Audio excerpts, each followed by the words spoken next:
Okay, let's unpack this. Today we're diving deep into Francis Ford Coppola's monumental sequel, The Godfather, Part 2. Yeah, quite a film. It somehow manages to stand toe-to-toe with, well, maybe even surpass one of the greatest movies ever made. Exactly.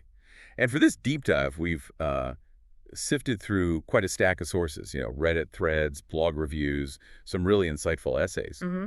And we're zeroing in on two really fascinating questions.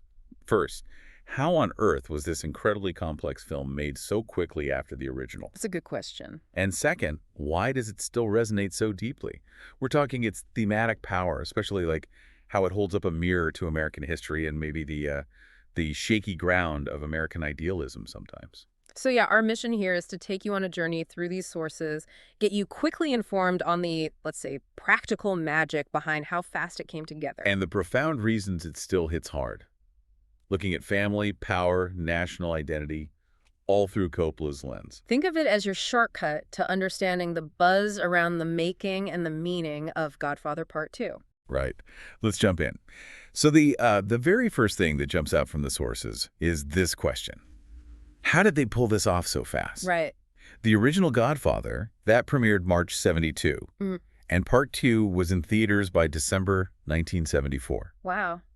Less than 3 years. Yeah, less than 3 years. For a film with this kind of complexity, the scale, that dual timeline. And it gets even, well, more mind-boggling when you look at what Francis Ford Coppola was actually doing in between. Oh, yeah? The sources make it really clear he wasn't just focusing on the sequel. Not at all. He was directing the conversation, his own script, which is, a major critically acclaimed film on its own. Huge film. And he also directed an opera production in San Francisco. Right. On top of that, he wrote the screenplay for The Great Gatsby. And produced George Lucas's American Graffiti, which is a massive hit. I mean, that is just a staggering workload. Yeah. Juggling all that while prepping and shooting a sequel as huge as Godfather Part 2. It really highlights the pace of that era, doesn't it? It makes the Skeed feel almost, well, impossible by today's standards. Mm-hmm. But the sources, they offer a bunch of reasons why this rapid production was actually achievable back then. Well, one perspective is simply that directors, they often worked on much tighter timelines then. Yeah. It was more common, to see directors putting out films nearly every year, like the comparison people make to Woody Allen's output sometimes. That pace is wild to think about now.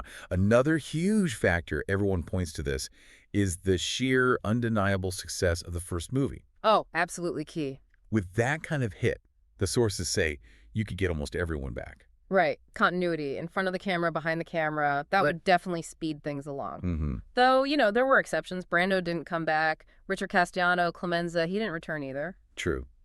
But that success also bought Coppola something crucial, something he apparently battled for on the original. Creative control. Much greater creative control. And reviews and discussions suggest this control actually streamlined production. Yeah, compared to the reported conflicts on the first film. And you had the sheer power and resources of the studios back then. That was significant. Definitely. If a studio was fully committed, they could make things happen, like persuade actors to fit schedules. Mobilize armies of assistants for prep work, location scouting, set construction. Yeah, all that legwork. Some speculation we saw in the sources is that, having the studio fully behind him meant casting approvals were quick. Right. And maybe even some sets or locations from the first movie were still usable or easy to recreate. That makes sense. There's also that less tangible idea mentioned in some discussions. Just the sheer youthful energy, creative momentum Coppola had. Coming off Godfather, the conversation being on fire, as they say. You hear that about artists in a hot streak, right? Yeah. And we even get a specific detail from Walter Murch, the sound designer. Oh, yeah. He recalled the schedule was so tight, Coppola actually had to leave some days of shooting the conversation unfinished, temporarily. Just to start Godfather Part II? Just to start Godfather Part 2. Wow. That really illustrates the pressure. And ultimately, that massive success of the first film gave Coppola the leverage. The blank check, as one source put it. Yeah. Basically, the power to demand the resources and the speed needed to get it done. Now, we should mention just reporting views found on the sources, that some online comments took a more cynical angle, attributing the speed to, quote, copious amounts of nose candy. Right. Or cocaine. Yeah. This is purely, a viewpoint expressed in those online discussions. Not a confirmed fact, not the main explanation, but it was present in the material we looked at. Right. Just acknowledging it's a view shared out there without giving it, undue weight or saying it's the primary driver. So somehow they pulled off making this incredibly dense film. Super fast timeline, Coppola juggling all these other huge projects. Yeah. Yet, despite that speed, Part 2 isn't just seen as a good sequel. It's often debated as being better than the original. Which is saying something. And that's where its thematic depth really comes in, why it still captivates people. The sources consistently point to the film's, groundbreaking dual narrative structure as its core strength. That cutting back and forth. Young Vito Corleone's journey, Sicily, rise to power, early 1900s. And then Michael Corleone's struggles decades later trying to hold on to that power. It creates this brilliant conversation, doesn't it, between past and present? Totally. Looking at Vito's half first, Robert De Niro. His performance as young Vito is just universally praised. Oh, absolutely. I even saw a discussion where people were sort of joking, like, why isn't his Oscar-winning performance talked about even more? It's almost taken for granted, isn't it? How incredible he is, performing almost entirely in Italian, too. Right. And his story shows Vito's rise. It's not just through violence, it's building connections, helping his community, establishing respect alongside fear. Sources highlight that togetherness and warmth, even with the crime going on, associated with Vito's old school ways. He gets how to build a network, earn loyalty. Which is such a sharp contrast to Michael's story. Night and day. He inherits the empire, the power, the control, but not the respect his father had. Discussions point out he constantly feels the weight of Vito's legacy. And his leadership flaws are just so clear. He fails to grasp that fundamental lesson from the novel, right? Vito's ability to make a no sound like yes. Yeah. Michael's blunt, cold. He treats his family like underlings, pawns almost, ignores their emotional needs. Which plays out so tragically with Fredo. Oh, Fredo. Reviews noted his betrayal comes from feeling invisible, wanting just one thing on his own. The film, as discussed in the sources, portrays his motivation. Coming from being constantly undermined, seen as the weakest brother. It makes it understandable somehow, even if his actions were, morally way off. Understandable, but unforgivable in that world. And then Kay's storyline is just pivotal. Huge. Her decision to leave Michael because the evilness, as she calls it, is poisoning their kids, leads to that absolutely shocking moment, the abortion reveal. Oof. That scene, it's highlighted in the sources as just this brutal lens into the mobster world. Yeah. Forces you to confront the human cost. Yeah. It's seen as the definitive break, the corruption of Michael's soul, the destruction of the family in that traditional sense. She chose to end a potential life rather than bring it into his world. Exactly. Michael's arc just ends in this chilling isolation. He gets colder, more ruthless. Destroys the very family he claimed he was protecting. And ultimately crosses a line his father never did, killing his own brother. Yeah. He becomes, as the sources often put it, worse than Vito. Definitely. Yeah. Beyond just the family saga, though, one essay brought up this really fascinating idea: American films acting as a hall of mirrors. A hall of mirrors. Explain that. Basically reflecting the political and cultural context they're made in, holding up a mirror to the times. Okay. And applied to the Godfather films. They're seen as portraits of America itself, corrupted by ambition. The gangsters become these shouted versions of the nation's powerful figures. Interesting. The sources suggest the audience's complex feelings. Oh. Sometimes even romantic identification with the Corleones, especially early on. Yeah. It ties into unresolved national grief, dashed hopes, particularly connected to the Kennedy era. Ah, right. This is where those specific historical parallels come in, the ones discussed so much online. Like Joe Kennedy and Vito Corleone. Exactly.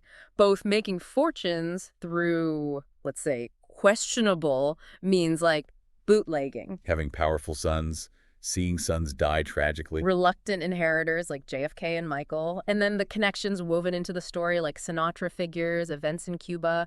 It strengthens those ties. What's really compelling, though, is how the film, even though parts are set back in, 1960, is often viewed through the lens of later historical events. Absolutely. Take that line. Michael says, if anything in this life is certain, if history has taught us anything, it's that you can kill anyone. And it's in response to Tom Hagen saying killing Hyman Roth would be like trying to kill the president. Right. So dialogue set in 1960, but audiences hearing that after 1963. They strongly, almost instinctively, connect it to the JFK assassination. Exactly. That historical trauma shapes how viewers hear that line. It creates that true hall of mirrors. And the staging of Roth's murder. Oh. That reinforces it too, right? Sources point this out. Oh, yeah, multiple reviews mention it. Rocco Lampone shooting Roth with a snub-nosed revolver at the airport while he's flanked by marshals. It's explicitly compared to Jack Ruby shooting Lee Harvey Oswald on national TV. Yeah. That visual parallel makes the JFK connection almost inescapable for people watching it after 63. Wow, another interpretation floating around is seen Part 2 as a kind of Cold War allegory. Right. Michael and Roth as rival superpowers fighting proxy wars. And Michael's increasing coldness, his focus on power above everything. Can be read as representing maybe corporate America, the breakdown of personal loyalty compared to Vito's time. The Cuba setting definitely fits that reading too. For sure. Of course, it's not all praise. Even admirers have criticisms. Some reviews, online comments, they found Part 2 too brutal, maybe detached. Or felt it lacked the heart of the first film, even while, acknowledging its technical brilliance. Yeah. One review did point out a small plot hole about Don Fanucci. Oh, right. His apparent lack of protection, making him maybe too easy for Vito to take out. Yeah, a minor point, but noted. And strictly reporting a viewpoint from one source. Okay. That source suggested that aspects of Kay's characterization and maybe the portrayal of relationships in this film and others from that era could be attributed to what that specific source described as a feminist Hollywood agenda. Again, just noting that as a perspective raised within the source material we reviewed. Got it. Acknowledged as one viewpoint from the sources. So as we wrap up this deep dive, Yeah. we've looked at the incredible, almost unbelievable speed and the logistical challenges behind making The Godfather Part II. Especially alongside Coppola's other major projects. And we've explored the profound thematic layers that really elevate it, right? From just a great sequel to an enduring masterpiece. Driven by that powerful contrast, Vito's rise, built partly on community. And Michael's fall into isolated destruction. Yeah. And as the sources so compellingly argue, Godfather Part II isn't just a period piece about the mafia. No, it's a film that viewers actively process through the lens of big historical events, like the JFK assassination, whether we realize it or not. It really makes you consider how our own historical context, the events we've lived through or learned about, how that profoundly shapes how we interpret any piece of art, really, regardless of when it was made. So here's something to chew on, maybe. If The Godfather Part II works like a hall of mirrors, reflecting America's post-Kennedy anxieties, those dashed ideals, how might our own specific historical moment, everything we're living through right now, be subtly, or maybe not so subtly, influencing how you see and interpret films or books or stories about the past, or even about the present? That's a great question. What other halls of mirrors might we be looking into without even realizing it? So guys, I hope you enjoyed this. I've got to say, one of the best crime films ever, and I would love you to comment, like, and subscribe at Crime Breach. It really means a lot to me.